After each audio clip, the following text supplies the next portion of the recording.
Bismillahirrahmanirrahim. Assalamualaikum warahmatullahi wabarakatuh.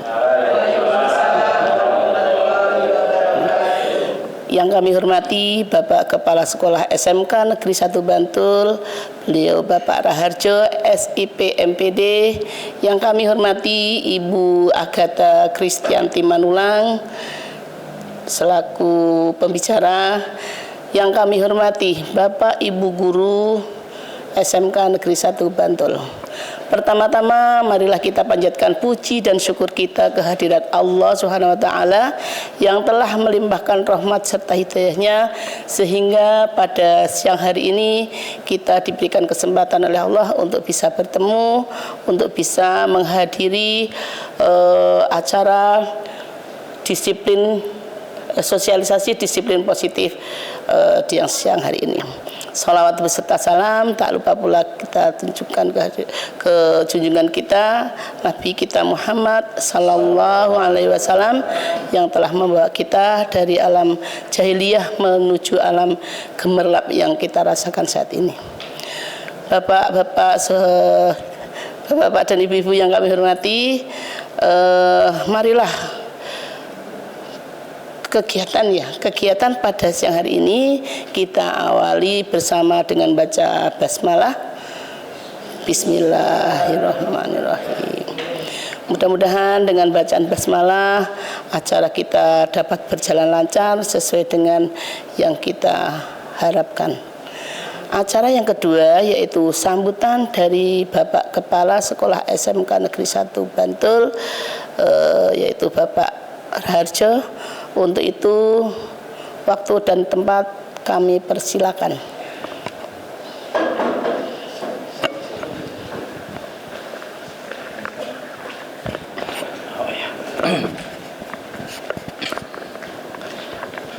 Terima kasih atas waktunya. Assalamualaikum warahmatullahi wabarakatuh. Selamat siang Bapak Ibu semua. Pertama-tama mari kita panjatkan puja dan syukur kita kepada Tuhan Yang Maha Kuasa Allah Subhanahu wa taala, di mana pada siang hari ini kita masih diberi nikmat sehat, nikmat umur panjang sehingga kita bisa berkumpul di sini dalam rangka kita nanti akan mendengarkan bersama sosialisasi tentang disiplin positif yang akan disampaikan oleh Ibu Agatha Kristianti Manulang. Beliau adalah calon guru penggerak angkatan 11. Bapak Ibu yang hormati, atas nama sekolah saya mengucapkan terima kasih terhingga kepada Bapak Ibu semuanya yang telah mengikuti kegiatan ini. Semoga kegiatan ini akan bermanfaat bagi kita semuanya. Bahwa kita ketahui bersama bahwa budaya positif ini adalah sangat-sangat penting dalam rangka apa? Mendidik para siswa untuk menjadi individu-individu, menjadi manusia-manusia yang mandiri, kritis, kreatif, dan mempunyai tanggung jawab besar terhadap pembelajaran anak tersebut. Untuk singkatnya dan waktunya kami aturkan nanti kepada Ibu Agatha ini untuk memberikan penjelasan secara langsung tentang budaya positif ini. Sekian dari saya, kurang lebihnya mohon maaf. Assalamualaikum warahmatullahi wabarakatuh.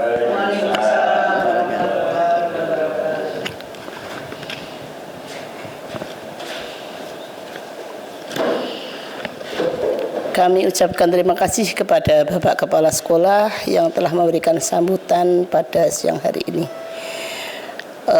Tidak memanjangkan waktu, sekarang kita mulai acara sosialisasi disiplin positif yang akan dipandu oleh Ibu Agatha Kristianti Manulang, calon guru penggerak angkatan ke-11. Untuk itu kepada Ibu Agatha, waktu dan tempat kami persilakan sepenuhnya.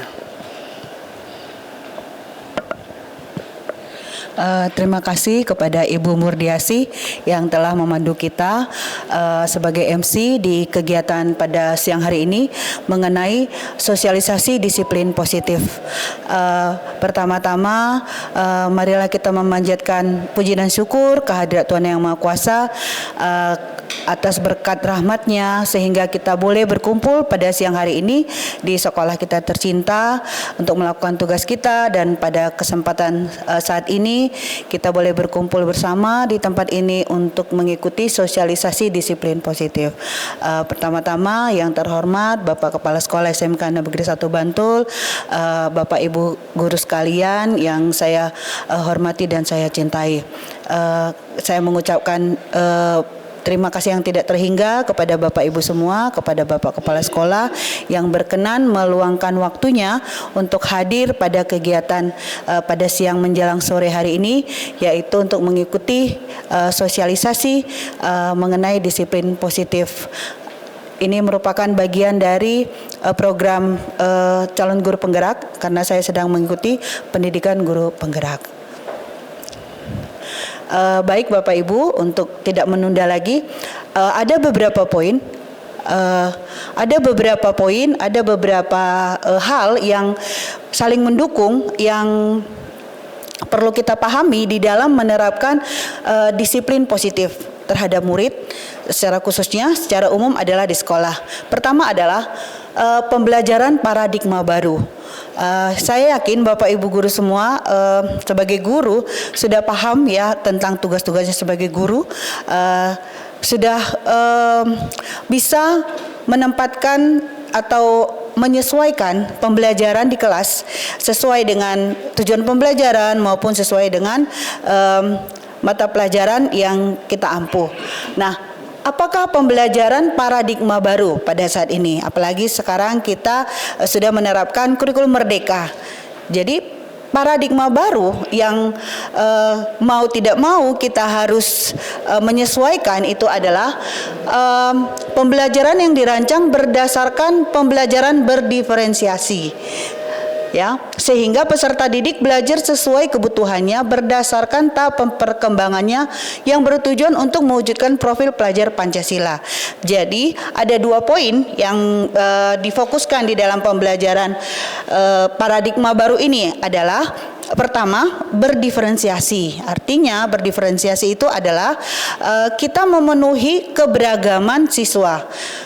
Kita bisa menyesuaikan dengan berbagai macam kebutuhan siswa, latar belakang siswa, cara belajarnya, kesiapan belajarnya.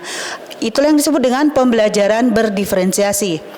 Nah, muaranya dari pembelajaran diferensiasi itu adalah terwujudnya profil pelajar Pancasila. Jadi kita sebagai guru dituntut untuk bisa mewujudkan anak-anak atau peserta didik yang mempunyai nilai-nilai karakter, yang mempunyai nilai-nilai luhur yang terkandung di dalam profil pelajar Pancasila. Nah, boleh kita perhatikan, adapun poin-poin atau dimensi yang ada di dalam profil pelajar Pancasila itu adalah beriman, bertakwa, berakhlak mulia. Ya, saya yakin kita semua sudah paham jabaran dari dimensi tersebut. Kemudian mandiri, selanjutnya adalah bernalar kritis, berkebinekaan global, gotong royong, dan kreatif. Jadi di dalam kita melakukan pembelajaran kepada murid-murid, kita harus berfokus kepada nilai-nilai yang ada di profil pelajar Pancasila. Tidak hanya fokus kepada kognitif atau keterampilannya saja, tetapi kita fokus kepada nilai-nilai yang ada di profil pelajar Pancasila. Nah, itu bagian pertama. Yang selanjutnya adalah disiplin positif. Nah, Bapak Ibu sekalian, kalau saya tanya ya satu-satu ya, nggak usah satu-satu nanti lama. Kalau saya tanya kepada Bapak Ibu, kalau ada kata disiplin, terus yang muncul di dalam pikirannya itu apa?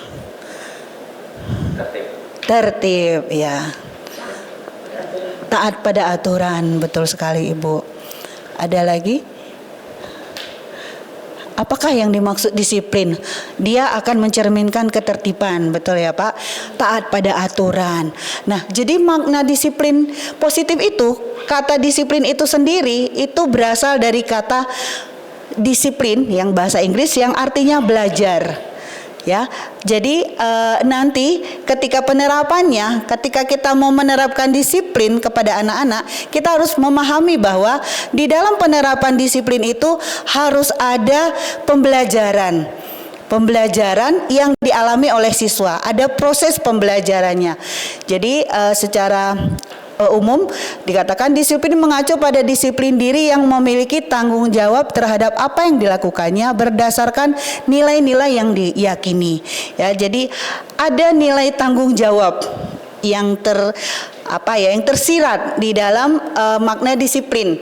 Ada nilai-nilai tanggung jawab terhadap apa yang dilakukannya dan nilai-nilai yang diyakininya. Ya, jadi karakter disiplin positif merupakan salah satu cara untuk menerapkan disiplin yang bertujuan untuk menumbuhkan kesadaran serta memberdayakan peserta didik tanpa imbalan, penghargaan, reward, ancaman atau hukuman. Nah, jadi kalau saya perhatikan sendiri di sini ya, kalau saya pribadi selama ini saya meyakini yang namanya reward and punishment. Kalau anak berlaku baik, saya akan memberikan reward. Kalau dia tidak baik, itu akan saya berikan punishment. Dan menurut saya itu adalah cara yang paling efektif untuk diberlakukan kepada anak-anak, kepada peserta didik. Nah, ternyata reward dan punishment itu tidak satu-satunya cara yang efektif. Nanti akan kita lihat kenapa itu menjadi tidak efektif. Ya, jadi kalau kita mau menerapkan disiplin positif, itu tidak boleh ada iming-iming imbalan atau ancaman atau hukuman, ya. Jadi sebagai pendidik tujuan kita adalah menciptakan anak-anak yang memiliki disiplin diri sehingga mereka bisa berperilaku dengan mengacu pada nilai-nilai kebajikan universal dan memiliki motivasi intrinsik. Nah, baik Bapak Ibu, kalau boleh saya tahu apakah kita bisa memberikan contoh nilai-nilai kebajikan universal itu yang seperti apa? Nilai-nilai kebajikan. Jadi dia bersifat universal. Kebajikan itu tidak hanya saya yakin tentang hal itu, tetapi bisa berlaku di mana saja dan terhadap siapa saja.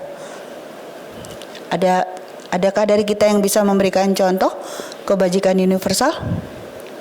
Misalnya kejujuran, sopan santun, saling menghormati, saling berbagi, berempati. Itu kebajikan universal. Artinya nilai-nilainya itu memang diyakini tidak hanya sekelompok orang tertentu. Kebajikan tersebut, kejujuran, tanggung jawab, berempati, itu juga berlaku global, universal, tidak hanya di sekelompok masyarakat tertentu, dan memiliki motivasi intrinsik. Boleh kita ini enggak, artinya motivasi intrinsik itu apa ya? Intrinsik dari dalam diri sendiri, iya. Jadi disiplin positif ini lebih berfokus kepada ketika mematuhi peraturan itu bukan karena dia takut kena hukuman, bukan karena dia pingin mendapatkan pujian atau reward, tapi karena dia punya kesadaran. Kalau saya lakukan ini, saya memenuhi nilai-nilai kebajikan. Saya menjadi orang yang menghormati orang lain. Saya menjadi orang yang berdisiplin, berdedikasi. Jadi yang difokuskan oleh disiplin positif itu adalah dua hal ini tadi. Pertama, nilai-nilai kebajikan universal, dan yang kedua, motivasinya dari intrinsik. Itu berbeda dengan lawannya ya. Lawan motivasi intrinsik apa ya Bapak Ibu? Ekstrinsik. Itu berarti kan ada faktor dari luar. Misalnya kalau ini ya, iming-iming, hadiah, kadang pujian, kadang kita sama anak-anak kalau mereka siapa yang bisa mengerjakan soal nanti ibu kasih nilai plus gitu, contohnya gitu ya. Atau kalau misalnya anak-anak di rumah kalau mau ibu tinggal nanti ibu beliin es krim ya gitu, itu kan motivasi eksternal. Jadi ada kalanya memang itu efektif ya, tetapi nanti kita akan lihat pada saat-saat kapan sih motivasi eksternal itu tidak satu-satunya cara yang paling baik gitu ya, di dalam kita terapkan kepada anak-anak. Nah, tadi saya sudah membahas tentang nilai-nilai kebajikan universal. Nilai-nilai kebajikan universal itu ya, itu bisa juga kita kaitkan dengan the 7 essential virtues atau 7 nilai-nilai kebajikan esensial. Apakah yang dimaksud dengan esensial? Esensial itu artinya mendasar atau pokok ya. Jadi ada 7 kebajikan esensial yang pokok, yaitu yang pertama empati. Berempati itu apa sih artinya? Berempati itu artinya kita bisa merasakan apakah yang dirasakan orang lain. Ketika orang lain mendapat kemalangan, kita rasanya bagaimana gitu. Kita ikut berduka, bersedih. Kemudian suara hati ya, suara hati ya, kita semua punya ya suara hati ya. Ketika kita melakukan sesuatu yang salah, mesti suara hati kita itu akan bersisik ya, akan berontak ya, akan gelisah gitu. Kemudian kontrol diri. Nah, kontrol diri ini kalau menurut teori pendidikan, itu ternyata setiap anak itu ternyata punya kontrol diri. Dari sejatinya mereka tuh sebenarnya sudah punya kontrol diri. Cuma kita guru bagaimana mengasah dan menuntun mereka. Kemudian rasa hormat, kebaikan, toleransi dan keadilan. Jadi itu adalah the 7 essential virtues atau nilai-nilai kebajikan yang pokok. Nah, adapun gambaran atau rangkuman dari the 7 essential features ini ternyata sudah terangkum di dalam profil pelajar Pancasila, yang artinya ketika kita Bapak Ibu guru menanamkan nilai-nilai luhur yang ada di profil pelajar Pancasila itu, ternyata itu sudah mengcover atau ternyata itu sudah mencukupkan atau ternyata itu sudah menggambarkan ketujuh nilai-nilai kebajikan yang pokok tadi, yaitu kreatif, beriman, bertakwa dan berakhlak mulia, mandiri, bernalar kritis, berkebinekaan global dan bergotong royong. Oke Bapak Ibu, sekarang kita lanjutkan ke teori motivasi, hukuman, dan restitusi. Mungkin kalau teori motivasi, hukuman itu sudah kita sudah terbiasa. Yang hal baru bagi kita itu adalah restitusi. Ya, itu adalah hal yang baru. Apa sih yang dimaksud dengan restitusi? Nanti kita akan bahas lebih mendalam. Kita mulai dari teori motivasi. Nah, teori motivasi. Sebenarnya teori motivasi itu karakternya atau sifatnya satu, untuk menghindari ketidaknyamanan atau hukuman. Jadi ini sebenarnya tidak hanya berlaku kepada anak-anak ya atau peserta didik ya. Kadang kita sebagai Bapak Ibu guru, kadang kalau kita melakukan sesuatu atau tidak melakukan sesuatu, itu sebenarnya salah satu motivasinya adalah menghindari ketidaknyamanan atau hukuman. Misalnya telat masuk kelas, sebenarnya kan kita tidak diikuti juga ya kemana-mana ya, cuma kan kita merasa aduh kok aku belakangan sendiri ya di ruang guru gitu ya, yang lain udah pada ke ruang guru kok saya belum. Nah, itu menghindari ketidaknyamanan, itu salah satu unsur motivasi yang ada. Kemudian yang kedua, untuk mendapatkan imbalan atau penghargaan. Nah, bentuk-bentuk imbalan ini macam-macam ya Bapak Ibu, bisa berbentuk verbal, bisa juga berbentuk materi, bisa juga berbentuk ini ya, kenaikan jabatan misalnya. Jadi kadang-kadang yang menjadi motivasi itu adalah poin kedua, yaitu mendapatkan imbalan atau penghargaan. Nah, yang ketiga, hendaknya, idealnya kita itu di posisi motivasi yang ketiga ya. Yang ketiga itu adalah ketika kita melakukan sesuatu itu bukan karena menghindari hukuman, seperti nomor 1, bukan karena hendak mendapatkan imbalan atau penghargaan, tetapi hendaknya karena kita mempunyai motivasi ingin menjadi orang yang mereka inginkan. Kalau kita mengacu ke dalam lingkungan atau dalam pekerjaan, atau menghargai diri sendiri dengan nilai yang saya percaya. Jadi itulah fokus dari disiplin positif. Kalau disiplin positif itu di yang nomor 3 ini Bapak Ibu. Jadi dia terlepas dari, kalau nomor 1 memang nomor 1 dan 2 itu ekstrinsik ya, dari dari di luar diri individu tersebut. Tetapi kalau nomor 3 itu dari dalam diri sendiri. Saya ingin menjadi orang yang contoh kepada anak-anak, kepada murid. Ketika ada murid yang malas-malasan di kelas, kadang-kadang kita sebagai guru kan, ya kamu nggak boleh malas, kamu nggak boleh begini begitu. Nah, yang lebih baik dan lebih efektif ketika kita mengatakan, kamu ingin menjadi orang seperti apa? Kamu ingin seperti menjadi orang yang diinginkan orang tuamu apa enggak? Seperti itu. Jadi lebih masuk ke dalam motivasi diri sendiri. Jadi fokusnya adalah motivasi intrinsik akan berdampak jangka panjang, tidak dipengaruhi oleh hukuman ataupun hadiah. Itulah mengapa punishment, reward dan punishment itu tidak cara yang paling efektif. Mengapa? Karena reward dan punishment itu dampaknya tidak jangka panjang. Ketika punishment itu tidak ada, atau ketika reward itu tidak ada, nah motivasinya akan berkurang, akan menurun. Seperti itu Bapak Ibu. Nah, sekarang kita perhatikan apakah bedanya hukuman, konsekuensi, dan restitusi. Ya, jadi ada 3 istilah yang maknanya hampir sama. Ya, hukuman, konsekuensi, dan restitusi. Contoh, jadi kalau kita fokus kepada hukuman, nanti korbannya atau pelakunya akan terbentuk identitas orang yang gagal. Ya, kalau kita mau pelakunya atau korbannya mempunyai identitas sukses, ya kita kiranya mengemukakan disiplin. Disiplin itu terbagi 2 ya,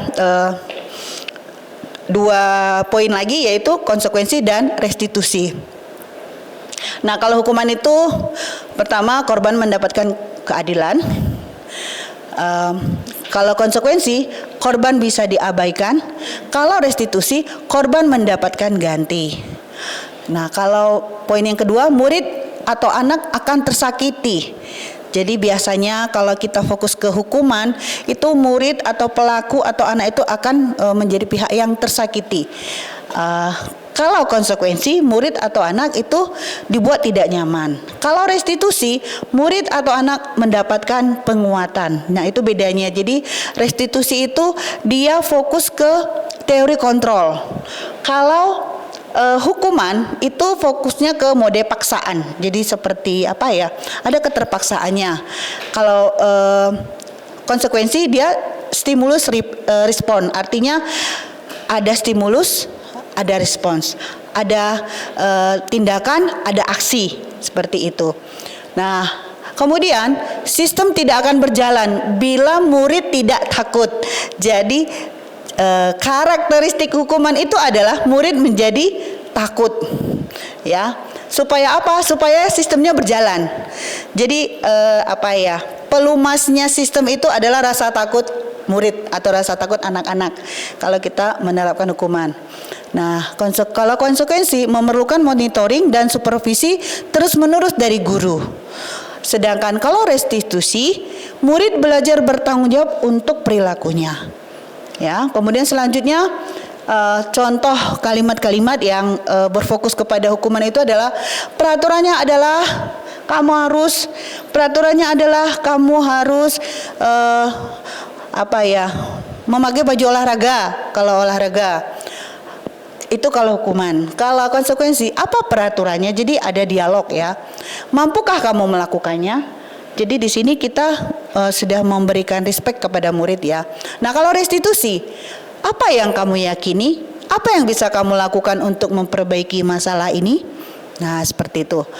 Nah, jadi sifat dari ketiga istilah ini atau tiga model ini adalah kalau hukuman itu sifatnya negatif, kalau konsekuensi netral, kalau restitusi positif. Oke, baik, kita lanjutkan. Mas, ya sekarang Bapak Ibu, saya mau apa ya? Kita coba-coba ini ya. Kita coba menjawab dulu. Apakah poin nomor 1, 2, 3, 4, 5 masuk ke dalam hukuman atau konsekuensi? Ya, mulai dari nomor 1. Mengganti penghapus teman yang dihilangkan. Hukuman atau konsekuensi? Konsekuensi. Nanti kita cek ya Bapak Ibu benar apa enggaknya. Nomor 2. Berdiri di tengah lapangan upacara karena datang terlambat ke sekolah. Hukuman. Nomor 3, merapikan sapu dan alat pel yang jatuh karena tersenggol saat berlari di jam istirahat. Konsekuensi. Yang keempat, mencatat 200 kali kalimat saya minta maaf karena berkelahi dengan teman. Hukuman. Membersihkan WC sekolah karena tidak mengumpulkan tugas. Hukuman. Oke, coba kita cek ya Bapak Ibu. Nah, jadi yang konsekuensi berarti tadi benar ya. Jadi yang konsekuensi itu yang warna ungu ya. Nomor 1 dan nomor 3. Kalau hukuman itu yang warna coklat. Nomor 2, 4 dan 5. Oke, baik. Nah, tadi kan kita mengatakan ya penghargaan dan reward itu tidak paling efektif, tidak satu-satunya paling efektif. Mengapa? Ya, jadi punish by reward. Nah, ini istilahnya ya. Oke. Karena satu, efektif hanya untuk jangka pendek. Ya, hanya untuk jangka pendek. Saya ingat ketika anak-anak saya masih kecil-kecil, saya kan suka kewalahan ya, anak saya kan rapat-rapat ya, suka kewalahan kalau dibangunin susah, kalau disuruh mandi susah, disuruh makan susah. Saya bilang seperti ini, siapa yang duluan makan selesai, mama kasih bintang gitu ya. Oh, mereka awal-awal sih mereka semangat, lama-lama mereka bosan. Iya, kebanyakan bintang. Mereka bosan gitu ya. Udah apa ya namanya ya? Udah jenuh. Kan awal-awal memang mereka semangat. Sangat cepat sangat. Itu hanya berlaku sementara. Berapa lama kemudian udah saya janjikan lagi mereka biasa aja gitu ya. Jadi dia bersifat jangka pendek. Kemudian ketergantungan dalam jangka panjang. Nah, itu kelemahannya adalah jadi suatu saat stiker bintang saya itu habis. Nggak ada lagi gitu kan. Jadi saya bilang mama gambar, nggak sama mau stiker gitu. Jadi ada ketergantungannya. Kemudian kecewa bila tidak mendapatkannya. Ada kalanya kan ini tadi ya pembelajaran berdiferensiasi. Ada kalanya orang yang memang kemampuannya sudah seperti itu, mau dipaksa juga sudah tidak bisa. Jadi dia malah kalau ada punishment and reward, dia malah jadi patah semangat, bukan jadi tambah semangat gitu ya. Karena dia yakin, paling aku nggak bisa, paling temanku lebih cepat dari saya gitu. Menurunkan ketepatan. Nah, ini menurunkan ketepatan. Kadang kalau kita fokus kepada reward, mereka yang penting selesai aja, yang penting cepat aja. Jadi dia tidak presisi. Mematikan kreativitas ini juga ya. Jadi tidak mengembangkan daya kreativitasnya. Menghukum bagi yang tidak mendapatkannya. Ya, ini sama seperti kecewa bila tidak mendapatkannya. Dan yang terakhir adalah menimbulkan persaingan. Itulah kalau reward dan punishment. Nah, sekarang kita sebelum saya masuk ke restitusi, Bapak Ibu ada yang mau ditanyakan? Oke, kalau tidak ada kita lanjut restitusi. Nah, apa yang dimaksud dengan restitusi? Ini adalah hal yang baru. Restitusi itu adalah proses menciptakan kondisi bagi peserta didik untuk memperbaiki kesalahan yang telah mereka lakukan. Jadi, walaupun tidak guru BK atau BP, tapi setiap guru mesti kalau mempunyai masalah dengan murid di kelas, mereka mesti punya tanggung jawab untuk menghandlenya ya, untuk menyelesaikannya ya.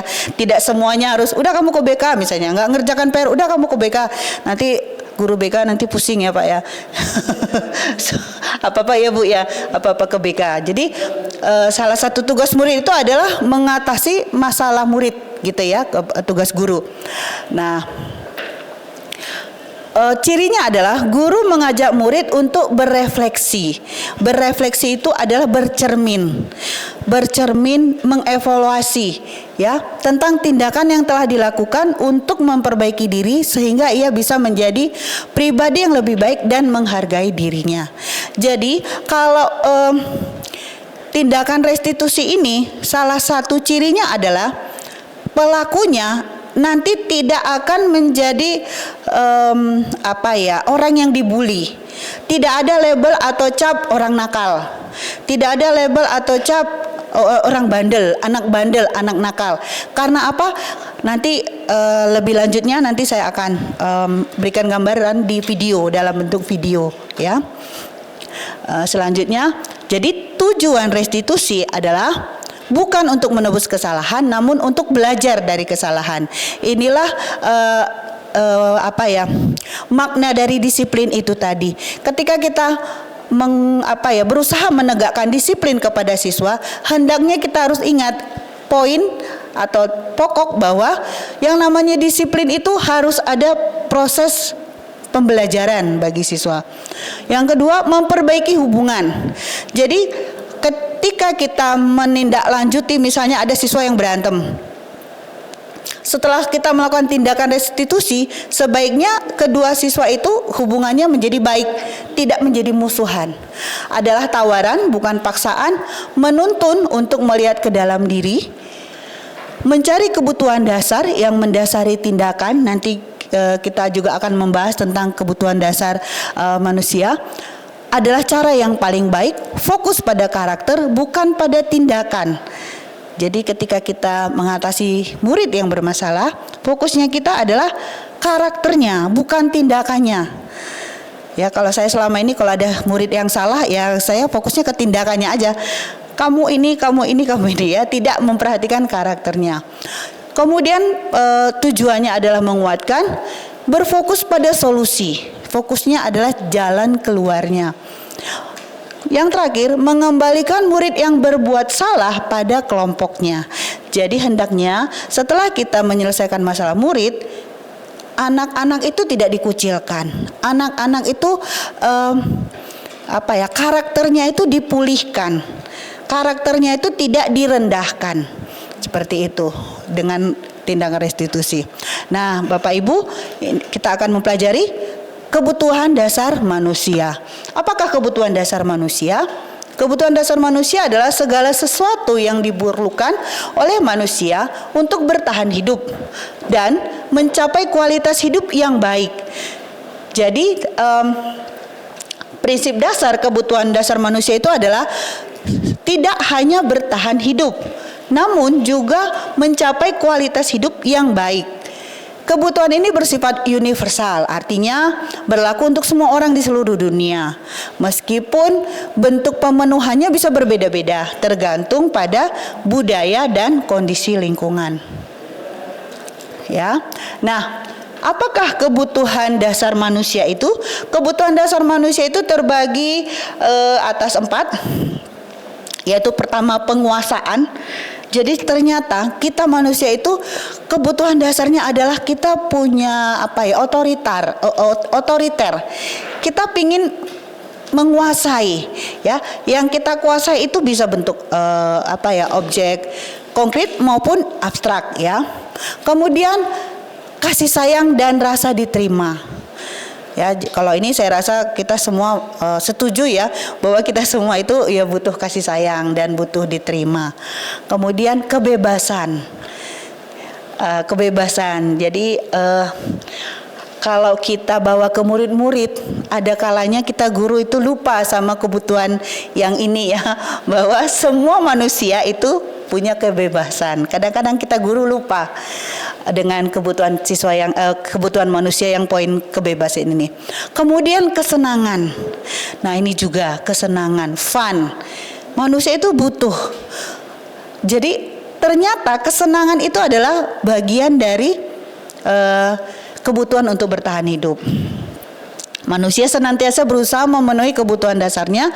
Apabila tidak berhasil diperoleh melalui cara positif, maka mungkin dengan cara melanggar aturan. Nah, itu yang perlu kita garis bawahin Bapak Ibu.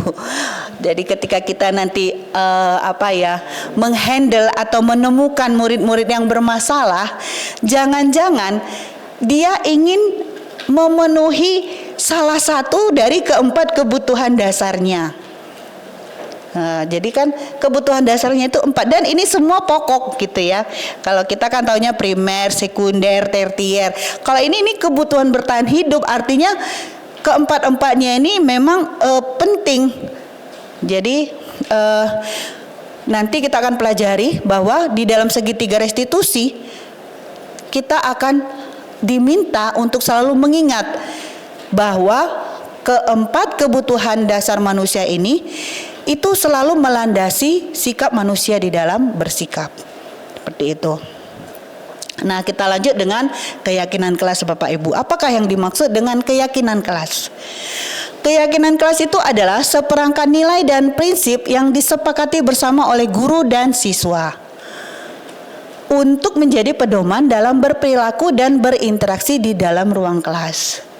Ya, jadi keyakinan kelas itu dibuat tidak hanya oleh guru dan tidak hanya oleh siswa. Guru dan siswa bersama-sama, ya. Ini seperti sebuah perjanjian atau kontrak sosial kecil yang dibuat bersama untuk menciptakan suasana belajar yang positif, produktif, dan saling menghormati. Saya rasa Bapak Ibu juga sudah sering menerapkan. Nah, perbedaannya apa dengan peraturan kelas? Kita kan lebih familiar ya, kita lebih lebih sering atau lebih populer mendengar istilah peraturan kelas. Apa sih bedanya peraturan kelas dengan keyakinan kelas?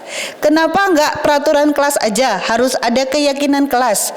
Nah, bedanya itu ada di 4 aspek. Pertama, kepada fokusnya, perbedaan di fokusnya. Kalau keyakinan kelas, dia berfokus kepada nilai dan prinsip. Jadi dia sifatnya abstrak, tidak tidak terwujud, tidak bisa dilihat ya. Kalau peraturan kelas dia sifatnya tindakan, bisa kita observasi, bisa kita lihat ya. Kemudian kalau keyakinan kelas sifatnya umum dan dia fleksibel, artinya dia bisa menyesuaikan. Kalau peraturan kelas dia sifatnya khusus dan tegas, jadi ada konsekuensinya biasanya ya. Kemudian pembentukannya, kalau keyakinan kelas itu dibentuk dengan cara berkolaborasi. Jadi guru dan murid bekerja sama-sama membentuk keyakinan kelas. Kalau peraturan kelas itu hanya dibentuk oleh guru. Biasanya yang bentuk itu adalah wali kelas. Nah, peraturannya. Nah, tujuannya, kalau keyakinan kelas tujuannya adalah untuk membentuk karakter. Sedangkan kalau peraturan kelas tujuannya adalah untuk menjaga ketertiban. Jadi tujuannya memang berbeda Bapak Ibu. Jadi kalau sudah ada ketertiban peraturan kelas, berarti udah nggak perlu keyakinan kelas. Ternyata tidak, karena tujuannya berbeda. Contoh ya, kalau keyakinan kelas, contohnya kami saling menghormati. Kalau peraturan kelas dilarang berbicara gitu. Jadi lebih lebih real dia, lebih spesifik dia. Oke, nah ini contohnya ya Bapak Ibu. Ini ada beberapa peraturan kelas ya. Coba jadi kalau membuat keyakinan kelas itu bisa kita sarikan dari peraturan kelas. 1, membuang sampah sembarangan. Ini nilai kebajikan apa ya yang kita tuju dari poin ini? Dilarang membuang sampah sembarangan. Keyakinan kelasnya apa? Bukan nilai kebajikan. Apa? Ya, menciptakan lingkungan yang bersih. Jadi kebersihan ya, nilai kebajikannya. Apalagi Bapak Ibu? dilarang buang sampah sembarangan. Kebersihan sebagian dari iman. Jadi dikaitkan dengan iman. Selain itu, nilainya adalah kesehatan. Iya. Dilarang merokok. Ini kesehatan ya. Dan juga menghormati juga ya, menghormati orang lain. Kembalikan buku yang telah dibaca ke tempat semula. Kerapian, disiplin, ketertiban, betul. Hadir di kelas 10 menit sebelum pembelajaran dimulai. Disiplin, ya, ketertiban, betul. Matikan komputer setelah digunakan. Tanggung jawab, iya. Tanggung jawab bisa, disiplin juga bisa, menghargai orang lain juga bisa. Karena biasanya yang matikan nanti gurunya ya. Berarti kurang menghargai gurunya. Wajib menggunakan masker. Kesehatan bisa. Menghargai orang lain juga bisa. Keamanan juga bisa ya. Apalagi ketika Covid ya. Langsung ini fatal akibatnya. Yang terakhir, dilarang berlari di koridor. Keamanan bisa, menghargai orang lain bisa. Ya apalagi kalau ada bapak ibu guru lewat gitu ya, lari-lari. Iya, nggak aman, bisa ditabrak. Nah, bagaimana caranya karakter keyakinan kelas? Kalau tadi yang kita contohkan tadi itu masih peraturan, belum keyakinan kelas. Kalau keyakinan kelas cara membentuknya gimana? Satu, sifatnya abstrak, dia lebih abstrak ya. Kalau tadi kan kelihatan, tidak boleh lari, tidak boleh merokok, tidak boleh membuang sampah sembarangan, harus pakai masker. Itu kan jelas gitu. Kalau keyakinan kelas dia abstrak. Kemudian dapat berupa pernyataan-pernyataan yang bersifat universal. Nah, jadi seperti tadi yang disampaikan Ibu Risti ya, menjaga lingkungan gitu. Jadi universal ya sifatnya. Kemudian senantiasa dalam bentuk positif. Nah, ini kadang yang kita Bapak Ibu guru lupa bahwa yang namanya keyakinan kelas itu tidak boleh berbentuk kalimat negatif. Ya. Itu harus selalu positif. Jadi keyakinan kelas itu tidak boleh seperti ini. Contohnya ya, dilarang mengejek gitu. Jangan saling mengejek lah. Itu sudah tidak keyakinan kelas karena dia sudah berbentuk negatif. Jadi itu harus positif. Sebaiknya tidak terlalu panjang agar mudah diingat dan dipahami. Jadi keyakinan kelas juga jangan terlalu panjang. Sesuatu yang dapat diterapkan di lingkungan tersebut. Ya jangan juga kita buat keyakinan kelas yang memang nggak bisa kita terapkan dan tidak relevan dengan lingkungan sekolah kita. Disusun dengan melibatkan semua warga sekolah atau kelas. Yang terakhir, hendaknya ditinjau kembali dari waktu. Nah ini tadi unsur fleksibel itu tadi. Yang namanya keyakinan kelas bukan berarti setelah ditetapkan itu dia berhenti di situ. Tidak, nanti kita akan mengevaluasi bisa nggak kita lakukan, efektif apa tidak, seperti itu. Nah ini Bapak Ibu contoh keyakinan kelas. Coba yang coklat, boleh Pak Chandra baca. Setiap anggota kelas perlu belajar. Setiap anggota kelas perlu senang. Setiap anggota kelas perlu saling menghargai. Setiap anggota kelas perlu merasa aman. Yang sana juga. Ya, coba juga Pak. Hormat. Kami meyakini bahwa sangat penting untuk menghormati semua orang dan barang milik orang lain. Bekerja. Kami meyakini bahwa sangat penting untuk mengerjakan segala pekerjaan atau mengikuti kegiatan yang telah ditugaskan, diterima dan dimiliki. Kami meyakini bahwa sangat penting untuk merasa diterima pada suatu kelompok dan saling peduli satu sama yang lain. Terima kasih Pak Chandra. Untuk yang kotak ungu, mohon Pak Yanu. Senantiasa menjadi diri terbaik, senantiasa menghargai orang lain, selalu bersikap positif, berkomitmen terhadap setiap tugas. Jadi terima kasih Pak Yanu, Pak Chandra. Jadi berikut ini adalah contoh-contoh keyakinan kelas ya. Walaupun saya lihat ada beberapa contoh sebenarnya berlaku juga kepada gurunya ya, tidak hanya kepada murid gitu ya, kaitannya dengan pekerjaan. Jadi contoh keyakinan kelas seperti ini Bapak Ibu, sifatnya positif dan dia universal atau global. Nah, kita lanjutkan dengan posisi kontrol ya. Nah, ada 5 posisi kontrol Bapak Ibu, di mana kita bisa memilih kita mau di posisi kontrol yang mana ya. Pertama, sebagai penghukum ya, bisa menggunakan hukuman fisik. Kalau sekarang sudah tidak boleh ya. Sayangnya tidak jarang kita Bapak Ibu menggunakan hukuman verbal walaupun tidak pakai hukuman fisik. Kemudian yang kedua, pembuat rasa bersalah. Nah, kalau pembuat rasa bersalah ini dia menggunakan bahasa yang lembut, nggak kasar, nggak bentak-bentak, namun membuat orang lain merasa bersalah, membuat orang lain jadi rendah diri. Kemudian yang tiga, mengontrol murid dengan rujukan yaitu dengan bujukan yaitu teman. Posisi kontrol yang ketiga adalah teman. Yang keempat, sebagai pemantau. Ya, posisi kontrol yang pemantau melandaskan tindakan pada peraturan dan konsekuensi. Ya.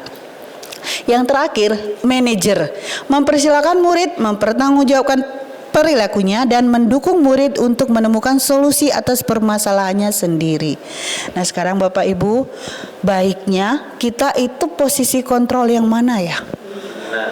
Yang kelima, manajer ya.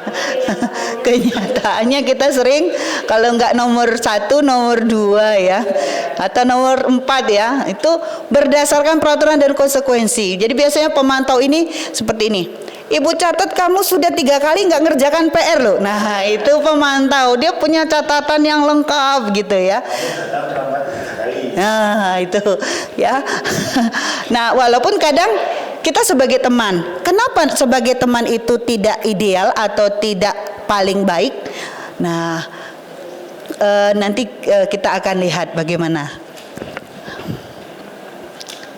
Nah, kalau nah ini saya mau ini ya, coba kita latihan dulu. Tadi kan kita ada 5 posisi kontrol ya Bapak Ibu, masih ingat? Nomor 1 apa? Penghukum. Nomor 2 apa ya tadi?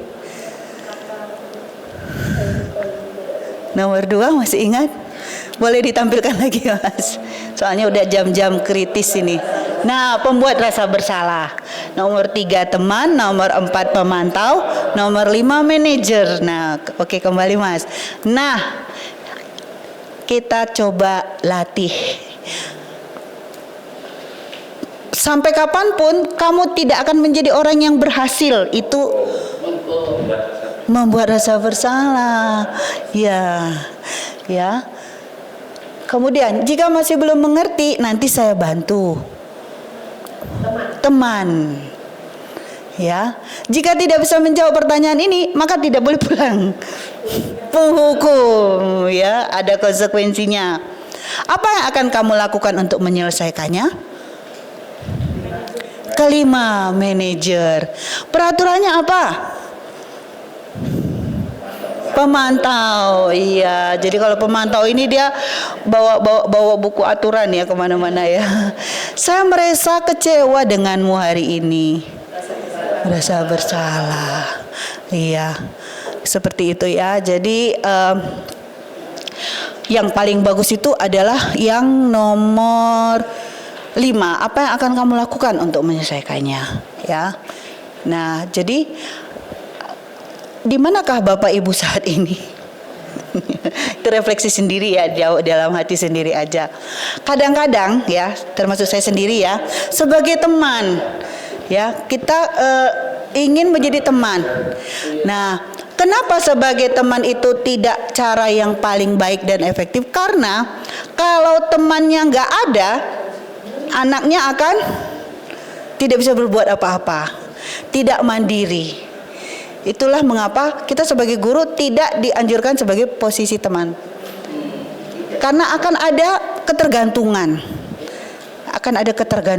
Dia muridnya tidak bisa mengambil keputusan sendiri ya, atau memutuskan sendiri. Ya, nah segitiga restitusi ini kaitannya dengan bagaimana menindaklanjuti siswa yang bermasalah. Segitiga restitusi ini hal yang baru, sama saya juga ini hal yang baru. Apa yang dimaksud dengan segitiga restitusi? Ketika kita menemukan anak atau murid yang bermasalah, hendaknya kita melakukan 3 tahapan, ya 3 tahapan untuk menyelesaikan masalah murid tersebut. Karena tahapannya ada 3, disebutlah dengan segitiga restitusi. Ya, nah, ketika kita menemukan murid yang bermasalah, pertama sekali sebaiknya yang harus kita lakukan adalah tahapan yang ini, menstabilkan identitas. Apa yang dimaksud dengan menstabilkan identitas? Jadi contoh kalau misalnya Pak Chandra ketika ada anak yang suka telat gitu ya Pak. Pertama sekali kita stabilkan identitasnya. Kita tahu Bapak Ibu kalau anak itu sudah melakukan kesalahan, sebenarnya kan dia sendiri udah tahu ya. Tentu dalam hatinya itu sudah ada rasa kecil hati, ada rasa takut, ada rasa minder, rasa dikucilkan. Nah, tugas kita sebagai Bapak Ibu guru adalah kita stabilkan itu dulu semua. Kita stabilkan rasa kecil hatinya, kita stabilkan rasa dikucilkannya, ya, dengan kalimat setiap orang pasti pernah melakukan kesalahan. Atau kamu bukan satu-satunya kok orang yang pernah melakukan kesalahan ini. Artinya apa? Bukan berarti kita mendukung tindakannya ya. Itu kita berusaha menstabilkan identitasnya supaya dia tidak merasa dikucilkan, tidak merasa dipojokkan. Karena bagaimanapun orang yang melakukan salah mesti dalam lubuk hati terkecilnya itu sudah ada rasa ini ya, rasa nggak enak, rasa bersalah, rasa kecil gitu. Nah, tahapan yang kedua adalah setelah kita stabilkan identitasnya, kita validasi tindakan yang salah. Nah, setelah kita stabilkan, kita katakan ya nggak apa-apa, memang yang kamu lakukan itu wajar gitu ya. Tapi nggak cukup sampai di situ, kita masuk ke tahapan kedua, kita validasi yang salah. Namun apa yang kamu lakukan itu bertentangan dengan keyakinan kelas kita. Itu melanggar apa yang kita sepakati. Jadi kita tetap harus menaukan kepada anak-anak bahwa tindakannya itu tidak benar. Ya. Jadi kalau kita kan biasanya langsung loncat tahap kedua ya. Wah, kamu itu salah gitu. Jadi baiknya kita tahap pertama dulu kita stabilkan identitas, kemudian kita validasi tindakan yang salah. Contoh misalnya kita bisa katakan kamu tentu punya alasan mengapa melakukan itu, atau adakah cara yang lebih efektif untuk mendapatkan apa yang kamu butuhkan. Nah, ini tadi yang saya katakan bahwa jangan-jangan ketika anak-anak melanggar peraturan atau melakukan sesuatu yang bertentangan, jangan-jangan dia ingin mencukupkan kebutuhan dasarnya yang tadi, ya, penguasaan, kasih sayang, ingin diterima, kebebasan, dan salah satunya adalah kesenangan. Saya ingat dulu itu ya Pak Yanu, ada anak yang loncat pagar ya Pak ya.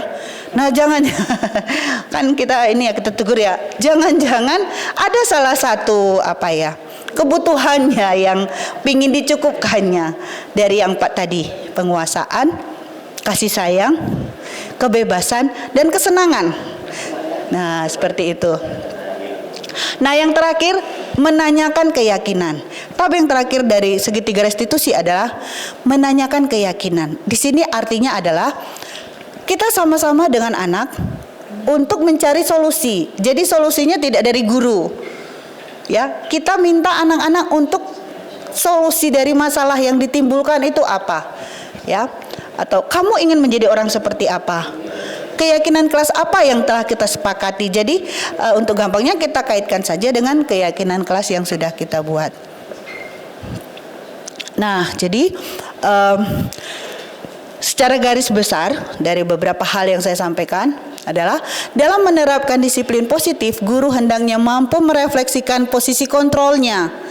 Ya, saat ini bagaimana ia berproses menjadi seorang manajer yang menuntun peserta didik untuk menjadi mandiri, merdeka, dan bertanggung jawab. Ya, nah kaitannya dengan hal ini boleh kita perhatikan contoh video penerapan segitiga restitusi tadi ya. Bagaimana penerapannya kepada murid ya. Saya ambil 2 kasus, 2 contoh.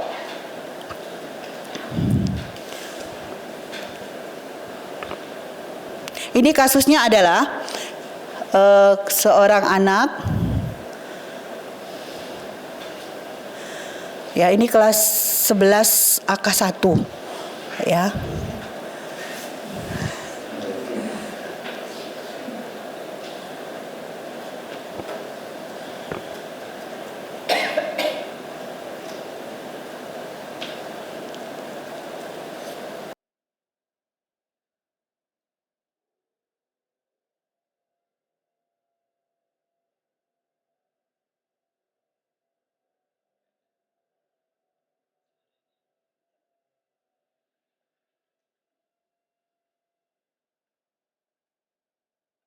Begini ya Vin, tadi saya mendapat laporan dari Bu Rini, katanya ketika pelajaran beliau, pelajaran bahasa Inggris pada jam pertama, jam kedua, kamu mengerjakan tugas sejarah. Apakah benar seperti itu, Vin? Iya Bu, benar. Oh ya, apakah Ibu boleh tahu kenapa kamu mengerjakan tugas sejarah pada saat pelajaran bahasa Inggris, Vin? Karena di rumah saya tidak sempat Bu, jadi saya harus mengerjakannya tugas di sekolah. Oh ya, kenapa kamu mengerjakan tugas sejarah di sekolah? Karena takut dimarahin oleh guru sejarah kalau saya tidak mengerjakan. Gitu ya, oke baik. Jadi Ibu paham ya, Ibu paham, Ibu mengerti. Vina di rumah banyak tugas, tugas rumah ya Vina ya, pekerjaan di rumah ya. Juga Vina takut dimarahi sama guru sejarah ya. Itu wajar sekali kalau kita takut sebagai murid ya, dan kalau banyak tugas. Nah, Ibu mau tanya, keyakinan kelas apa yang Vina langgar ketika Vina mengerjakan tugas sejarah ketika pelajaran bahasa Inggris? Keyakinan kelas yang saya langgar yaitu tanggung jawab dan juga kejujuran Bu. Iya, betul sekali ya. Jadi Vina sudah paham ya bahwa Vina melanggar keyakinan kelas, kejujuran dan tanggung jawab. Nah, apakah tindakan Vina itu benar? Salah Bu. Oh ya, betul ya. Jadi Vina sudah sadar ya apa yang Vina lakukan itu salah dan tidak benar. Ketika mengerjakan tugas yang seharusnya dikerjakan di rumah, tetapi dikerjakan di sekolah. Nah, untuk kedepannya apa kira-kira solusi dari Vina? Kira-kira yang bisa Vina lakukan untuk kejadian ini tidak berulang, gimana Vin? Mungkin kedepannya saya akan manajemen waktu dan juga menentukan skala prioritas kegiatan yang akan saya lakukan Bu. Oh ya, betul ya. Jadi kalau kita banyak tugas, pekerjaan di rumah, dan kalau kita takut kena marah guru karena ada tugas belum selesai, sebaiknya seperti yang Vina sampaikan ya, mengatur waktu, kemudian menentukan skala prioritas. Ya, baik. Jadi semoga untuk ke depan lagi, Ibu yakin Vina bisa mengelola waktu dengan lebih baik, menentukan skala prioritas. Baik, terima kasih Vina sudah hadir, sudah memenuhi panggilan Ibu. Sekarang Vina sudah boleh kembali ke kelas ya. Ya Bu, terima kasih juga sudah membantu menasihati saya. Kedepannya saya tidak akan mengulangi kesalahan lagi yang sama. Terima kasih Vina. Terima kasih Bu.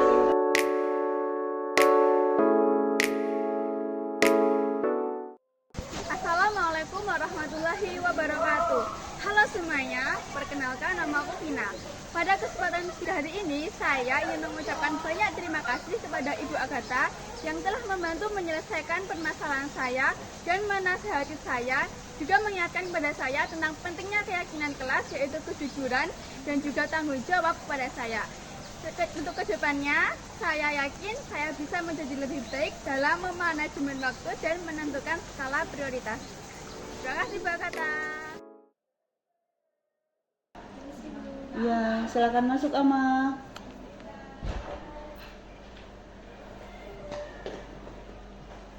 silakan duduk. Ada apa ya Bu, kok saya dipanggil ke sini? Oh ya, jadi begini Ama, saya mendapat laporan dari teman-teman kamu kelompok 3, kamu kelompok 3 ya Ama ya, pelajaran bahasa Inggris. Teman-teman kamu menyampaikan kepada saya, mereka meminta agar nilai kamu tidak sama dengan nilai mereka, karena mereka menyampaikan bahwa ketika mengerjakan tugas bahasa Inggris, kamu tidak ikut membantu mereka, kamu membiarkan mereka mengerjakan tugasnya sendiri. Nah, Ibu mau tanya ya, apakah informasi yang saya dapatkan dari teman-teman kamu itu benar, Ama? Iya Bu, benar. Oh ya, apakah Ibu boleh tahu alasannya mengapa kamu tidak ikut membantu teman-teman kamu ketika mengerjakan tugas kelompok bersama mereka? Karena saya rasa tuh mereka sudah bisa mengerjakannya tanpa saya gitu Bu. Terus kalau saya mengemukakan pendapat itu sama mereka nggak didengar. Oh gitu ya, oh ya. Jadi wajar ya ketika kamu merasa apa yang kamu sampaikan tidak didengar, dan teman-teman kamu memang satu kelompok itu pinter-pinter ya, jadi kamu merasa mereka bisa mengerjakan sendiri gitu ya, Amaya. Oke. Nah, Ibu mau tanya, ketika kita membiarkan teman kita mengerjakan tugas, padahal kita bagian dari kelompok tersebut, apakah tindakan kita itu benar apa salah ya, Amaya? Salah Ibu. Salah ya. Oke. Apakah ada keyakinan kelas yang kamu langgar dengan sikap kamu seperti itu? Iya Bu, ada beberapa keyakinan kelas yang saya langgar. Yang pertama itu tentang kerjasama, tanggung jawab, serta saling menghargai dan menghormati. Iya betul ya. Jadi kamu menyadari ya bahwa ketika membiarkan teman satu kelompok mengerjakan tugas padahal tidak ikut ambil bagian, itu melanggar keyakinan kelas. Saling menghormati, gotong royong, saling menghargai, bekerja sama. Ya betul. Nah, apa solusi yang bisa kamu lakukan untuk kedepannya? Jadi kalau besok-besok Bu Agatha ngasih tugas kelompok lagi, solusinya apa ya supaya masalah ini tidak terulang lagi? Mungkin saya bisa mengkomunikasikan dengan teman-teman sekelompok saya apa yang kurang dari saya agar saya bisa memperbaiki diri ke depannya Ibu. Oke. Jadi kamu mengemukakan ya apa isi pendapat kamu ya, bahwa kamu menyampaikan apa yang ingin kamu sampaikan kepada mereka ya dengan berkomunikasi. Terus bagaimana lagi, Amah? Mungkin saya bisa mengerjakan tugas ulang bersama teman-teman saya biar kita bisa merasa kalau sama-sama bisa mengerjakan bareng. Iya betul ya. Jadi mengerjakan ulang, terus mengerjakannya bersama-sama ya. Nah sekarang terkait permintaan teman-teman kamu tuh, teman-teman kamu kan tadi menyampaikan ke Ibu Agatha, Bu nilainya jangan sama. Apakah kamu setuju atau apakah kamu setuju apabila Bu Agatha memberikan nilai hasil tugas kelompoknya, nilai kamu berbeda dengan nilai teman-teman kamu? Saya tidak setuju Bu, karena saya rasa tuh saya juga mau ikut mengerjakan bersama mereka, tapi memang mereka saja yang kayak kurang ke saya. Ya baik, berarti untuk kedepannya bagaimana caranya supaya kamu bisa lebih bergabung sama teman-teman kamu, bareng-bareng mengerjakan tugasnya? Ya mungkin kita bisa berkomunikasi lebih dalam lagi, kita lebih sering main-main lagi biar kita lebih akrab gitu lah Bu. Ya betul ya, jadi kamu berkomunikasi lagi ya, kamu mendekatkan diri lagi, dan mungkin isi komunikasinya mungkin apa yang ingin kamu komunikasikan nanti sama teman-teman kamu? Mungkin saya tanya dulu Bu, kekurangan saya itu apa yang menjadi kesalahan saya, terus mungkin ya ngobrol seperti biasa aja gitu. Iya betul ya. Jadi kamu akan berkomunikasi ya apa kekurangannya dan apa yang bisa kamu lakukan, dan juga mungkin supaya memperbaiki perasaan mereka terhadap kamu, apa yang bisa kamu lakukan? Mungkin meminta maaf sih Bu, itu yang paling penting, Iya, betul. dan bisa menyadari kesalahan apa yang saya lakukan. Ya betul ya. Jadi kamu sudah menyadari ya bahwa solusinya adalah bekerja sama, berkomunikasi dan nanti akan meminta maaf sama teman-teman kamu ya. Oke, baik. Jadi terima kasih Ama sudah mau menyampaikan apa pikirannya, dan Ibu yakin untuk ke depan kamu bisa lebih kompak lagi dengan teman kamu dalam mengerjakan tugas kelompok ya, supaya sama-sama bisa mengerjakan tugas, supaya segala sesuatu kalau dilakukan bersama-sama hasilnya akan lebih baik. Oke ya, baik Ama, terima kasih atas kedatangannya. Kamu boleh kembali ke kelas. Terima kasih juga kepada Ibu Agatha. Ya. Saya pamit ya Bu. Oke, monggo. Perkenalkan, nama saya Ama. Di sini saya ingin berterima kasih kepada Ibu Agatha atas diskusi yang dilakukan. Dari diskusi tersebut saya menyadari pentingnya saling menghargai, bekerja sama, serta tanggung jawab dalam suatu kelompok. Terima kasih Bu Agatha.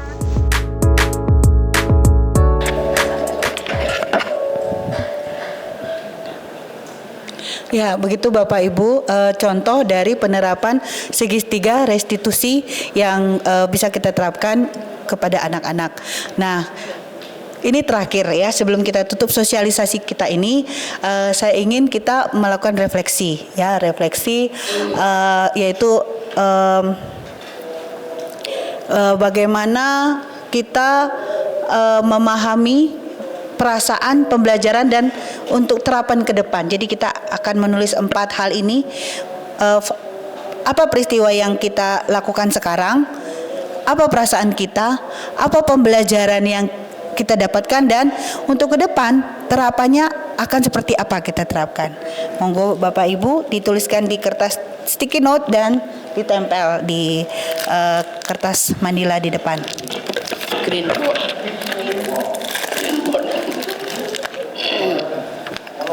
Butuh berapa kertas Pak? Satu. Berapa Bunda? 4 poin. Satu kertas satu ini. Boleh Pak. Ibu, ini aja. Ditulis Pak. Di sini.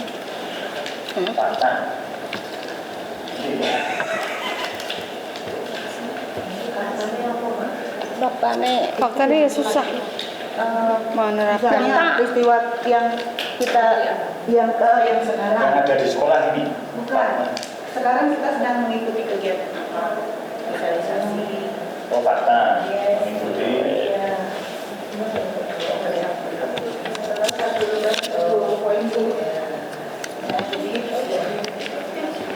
Kalau sudah Bapak Ibu boleh tempel di sini ya Bapak Ibu.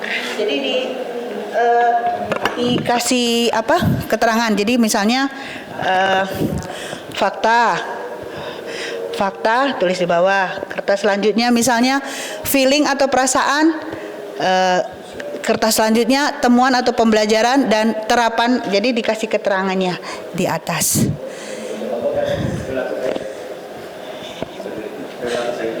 Disiplin positif, iya. Ya, jadi apa faktanya kita mengikuti sosialisasi disiplin positif. Perasaan kita bagaimana? Apakah perasaan senang, termotivasi, bersemangat, ya, terinspirasi atau bagaimana? Temuan ini artinya pembelajaran ya. Pembelajaran apa yang kita dapatkan setelah mengikuti sosialisasi pada hari ini, dan untuk ke depan bagaimana penerapannya yang akan kita lakukan. Kalau sudah boleh ditempel di depan. Satu lagi.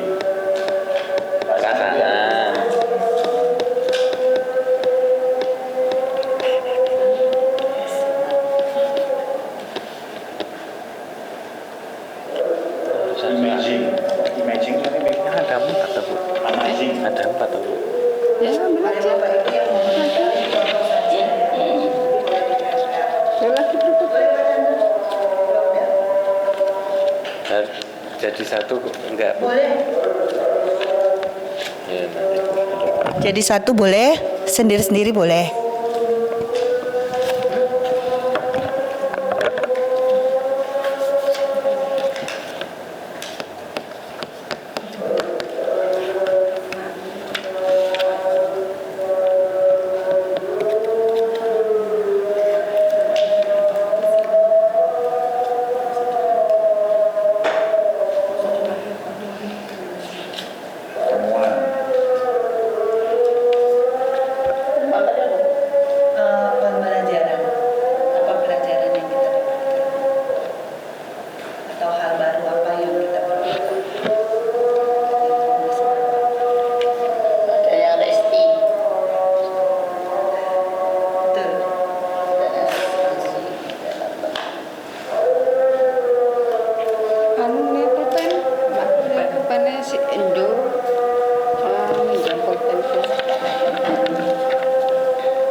itu. Bu datang bawa poin.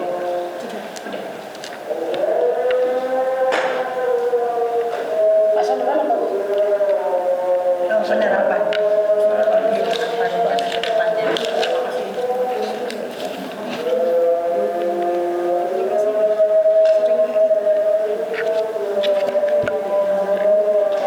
Pembelajaran tadi. Mana potong dulu nggak boleh.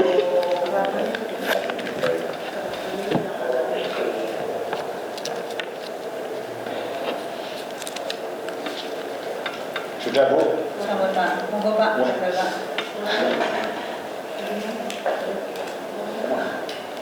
Jejernya udah. Manul Pak. Penting kan kita udah kasih tanda. Nggak tahu ada tangan. Apa itu?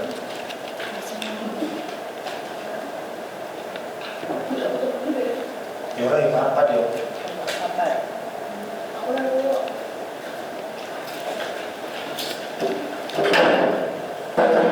Pengennya sampai kan kamu.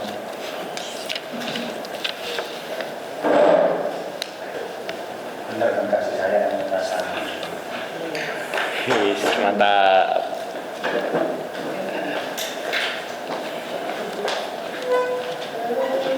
Julian ini berarti Mbak, tabelnya itu ada. Tadi Tin, tabelnya pulpen ini sing mati. Ngerti apa? Mbak Julian itu. Iki. Oh, wis ngerti.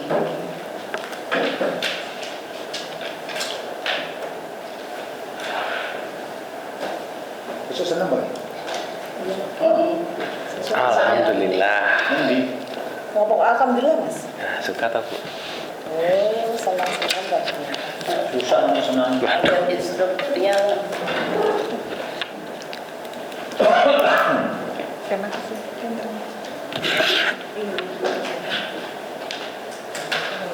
Tempat mana ini? Pak Berdin. Oh ya, parkir timur. Waduh kok di parkirannya? Aduh. Kenapa kok harus di sana toh? Lagi bentuk itu Mbak. Oh. Lah lapangan tinggal apa? Hmm? Lapangan ki tinggal apa ya? Itu apa?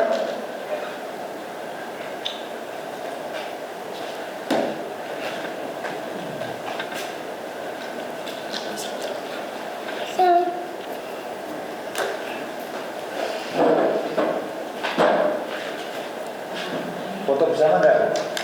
Foto bersama enggak? Sama dia. Kan Pak.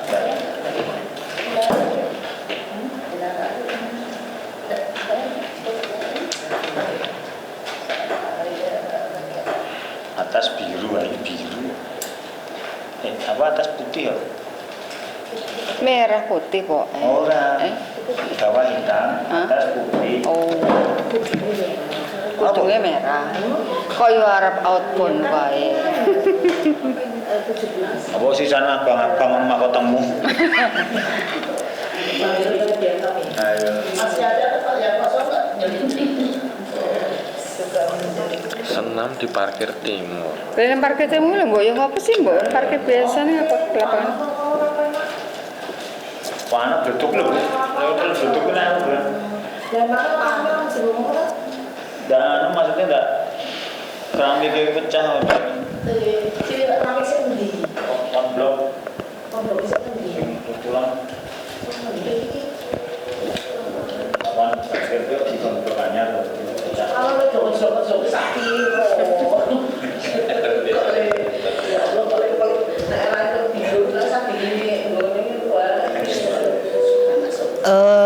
Jadi saya mewakili beberapa ini ya fakta mengikuti kegiatan sosialisasi disiplin positif, perasaan contohnya saya sangat merasa terbantu atas sosialisasi ini, apalagi menjadi tenaga pendidik yang mempunyai tanggung jawab besar terhadap anak ya, bagus sekali. Kemudian pembelajaran, temuan, perubahan sikap terhadap penghargaan siswa semoga lebih baik ya. Faktanya pembelajarannya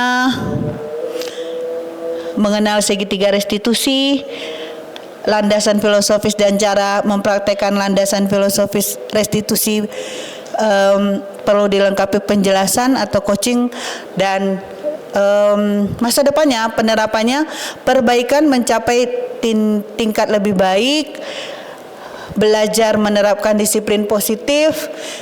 Modul ini dapat diterapkan dalam pembelajaran diferensiasi disiplin positif, berusaha untuk memperbaiki dalam penanganan permasalahan siswa di sekolah. Jadi bagus-bagus sekali semuanya. Bapak Ibu, tepuk tangan untuk hasil refleksi kita semuanya. Jadi sekian sosialisasi dari saya, kiranya memberikan manfaat, dan saya mohon maaf yang sebesar-besarnya apabila dalam penyampaian saya bertindak tidak sepantas atau ada ucapan dan tutur kata saya tidak berkenan di hati Bapak Ibu semuanya. Sekian dari saya kembalikan kepada Ibu pembawa acara.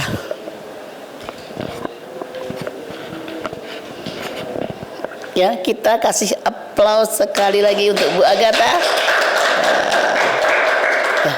Terima kasih sekali ya sudah memaparkan bagaimana untuk berdisiplin yang positif. Mudah-mudahan ilmu yang kita dapatkan pada siang hari ini bisa kita bisa bermanfaat dan bisa kita terapkan dalam ranah kita sebagai pendidik, tentunya untuk menjadikan siswa yang berdisiplin, berdisiplin positif. Acara demi acara sudah kita lalui bersama dengan alhamdulillah dengan lancar. Tibalah acara yang terakhir, yaitu penutup. Untuk itu marilah kegiatan sore hari ini sosialisasi disiplin positif dalam rangka Guru Penggerak Angkatan ke-11 oleh Ibu Agatha Kristianti Manulang telah selesai. Marilah kita tutup bersama dengan baca hamdalah. Alhamdulillah. Dari saya pribadi, bila ada salah kata, ada salah perbuatan yang kurang berkenan, saya pribadi mohon maaf. Saya akhiri. Wassalamualaikum warahmatullahi wabarakatuh.